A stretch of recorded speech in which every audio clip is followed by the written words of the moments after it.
If you need a review of the math concepts for your UBC real estate licensing exam, look no further. This video is one of 8 videos that we'll be uploading for free to ensure you build a strong foundation for the math portion of your UBC real estate exam prep. Now, all the videos that we'll be uploading to this playlist are from our real estate licensing tutorial course over at excelrealtyacademy.com. So if you find this video helpful, but want a more personalized experience in your journey to becoming a real estate agent in BC, we put a link in the description of this video so you can compare the 3 programs that we offer, which have helped thousands of people go from overwhelmed to fully licensed real estate agents. Now, without further ado, here is the math concepts review lesson. Enjoy. Hello and welcome to chapter 13 and 14, part 8. And in this video, we are going to review all of the important topics that we've covered so far in chapter 13 and 14. But before we get into it, let's cover our disclaimers. This presentation is copyrighted by Excel Realty Academy. It is to be used only by the students who are currently enrolled in our program. You agree to not record, copy, share this presentation in part or whole, and the content of this tutorial course does not constitute any legal or professional advice. Now let's get into it. So to start our review of chapter 13 and 14, we're going to review the types of loans. So we have 3 types of loans on the screen here. The first is an interest accruing loan, which is when there are no payments and the debt is due at the end of the agreement. Second is an interest-only loan, where the payments only cover the interest. So there will be no principal payments made, and the FV stays the same as the PV. Now last is interest and principal. Mortgages fall under this category. The payments go towards both the principal and the interest, and in the first payment, most of the money goes towards the interest, and a little goes to lowering the principal. Over time, more money goes towards the principal and less towards the interest. Here, FV is 0 as the principal is fully paid off with the last payment. Moving on, now we're going to review nominal rates and periodic rates. On the left, we have nominal rates. The important aspects of nominal rates are the value is per year with a compounding period. Sometimes this is shown as a J and a number. The J means per year, and the number means the number of times the rate is being compounded. It is sometimes called nominal, per year, or per annum, with some compounding period. Also, if the rate is described as an effective rate, an effective annual rate, or an annual percentage rate, APR, it is J1, per year and compounding annually. Now what about periodic rates? Periodic rates are a rate per day, rate per month, per quarter, per semi-annum, or per year. They can be called many other things that I will start listing now. And again, you will notice a trend. It can be called a daily, monthly, quarterly, semi-annually, or yearly rate. It can also be called a rate per day, per month, per quarter, or per semi-annum. And it can also be called a rate per day compounding daily, rate per month compounding monthly, rate per quarter compounding quarterly, and rate per semi-annum compounding semi-annually.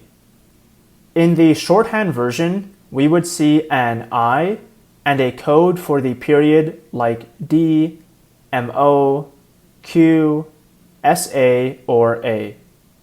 And we have to multiply the periodic rates to turn them into nominal rates. And we do this when we are solving questions.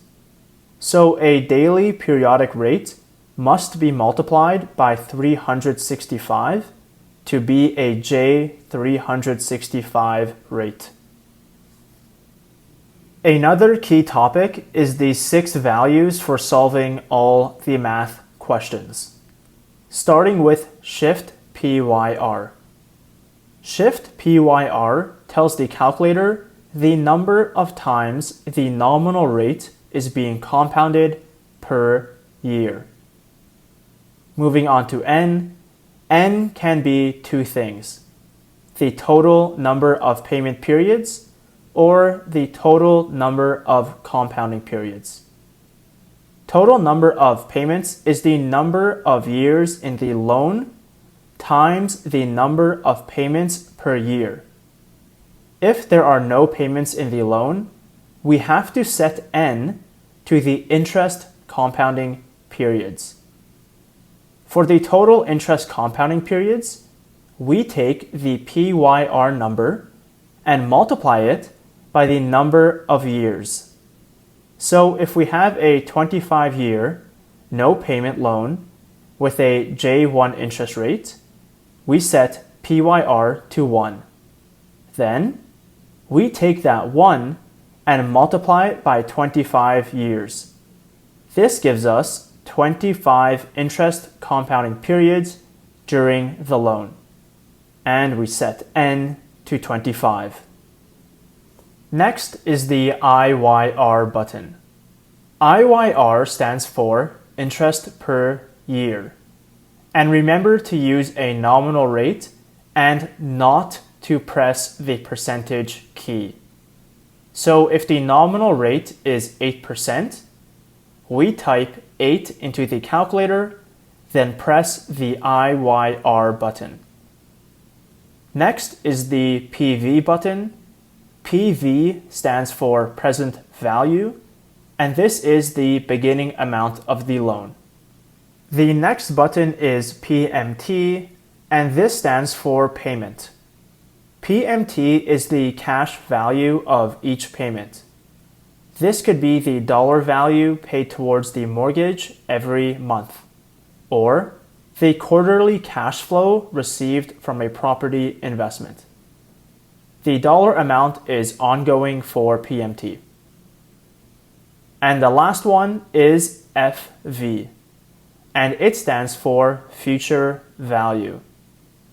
FV is what is owed at the end of the loan. Quick pause. If you want a more personalized experience for understanding the important keys on the calculator, you should join our in-person or live online course at excelrealtyacademy.com.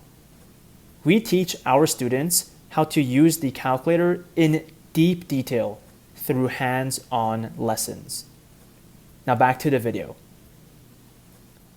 Now let's cover our 3 very important golden rules. Rule number 1 is we must use a nominal rate when we use these 6 functions that we just covered. Rule number 2 is we must enter 5 values to find the 6th one. And rule number 3 is the interest frequency must match the payment frequency. If they don't match, we use NPEPN to convert the rates to make them match. So speaking of NPEPN, let's do an example. So we have a 7% J2 rate, and we want to turn it into a J12 rate since the payments are monthly. So to do this, we take the 7% J2 and apply it to NPEPN. So first is N. The first step is to enter the nominal rate. So we type in 7, then press Shift, then Nom. Second is P for PYR. The rate is a J2 rate, so we type in 2, then press Shift, then PYR. Third is E for EFF. We press Shift, then EFF, and the calculator translates the 7% J2 rate into a J1 rate, an effective rate. Now, we don't want the rate to be J1, so we have the second P in NPEPN, which is PYR again. So we want it to be a J12 rate, so we type in 12 into the calculator and press Shift and PYR. Then the last step is N, which is pressing Nom again. So we just press Shift, then Nom to get our J12 rate. And the last review slide is about OSB, outstanding balance. OSB is the updated PV on a loan, and we can also see how much interest and principal is being paid. To find the OSB number, we have to enter all the mortgage values into the calculator.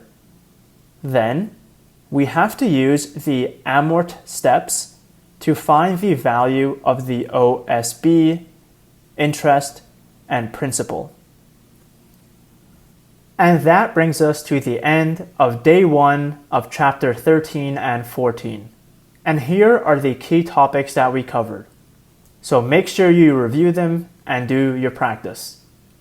So that's all for this video. Thank you very much for watching, and we'll see you in the next one. If you want to take your UBC real estate exam prep to the next level, make sure to click the link in the description and check out our programs. Bye for now.